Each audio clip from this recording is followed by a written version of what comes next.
બનાસકાંઠા જિલ્લાના ડીસા તાલુકાના ભોપાનગર વિસ્તારમાં રહેતી 5 વર્ષીય રાશિ મહેન્દ્રભાઈ વાઘેલા રસ્તા પરથી પસાર થઈ રહી હતી।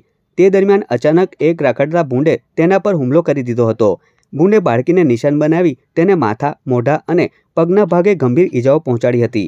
બાળકીની બૂમાબૂમ સાંભળી આસપાસના સ્થાનિક લોકો દોડી આવ્યા હતા અને ભૂંડના ચુંગાલમાંથી બાળકીને છોડાવી હતી। તાત્કાલિક 108 એમ્બ્યુલન્સને જાણ કરવામાં આવતા ઈજાગ્રસ્ત રાશિને ડીસાની સિવિલ હોસ્પિટલ ખાતે ખસેડવામાં આવી હતી। એટલે આ છોકરા રમવા જતા હતા ઘરમાં અને બે ભૂંડ લલાતા હતા અને પછી આ છોકરી ભૂંડ ઉડી આડ્યું અને આ છોકરીને ભૂંડ ખાઈ ગયા। એક ભૂંડ ઉડી આડ્યું કેટલું વગાડ્યું અને છોકરીના માથામાં પગે અને આ બધા ફાડી નાખી ગયો। શું થયું? બહુ આ મોઢા ઉપર આ ભૂંડ રખડતા હેરાન કરે છે, શું થયું? એ ભૂંડને ત્રાસ છે બહુ ને એ ભૂંડને અમારા ભોપાલનગરમાં ગાંઠવાય।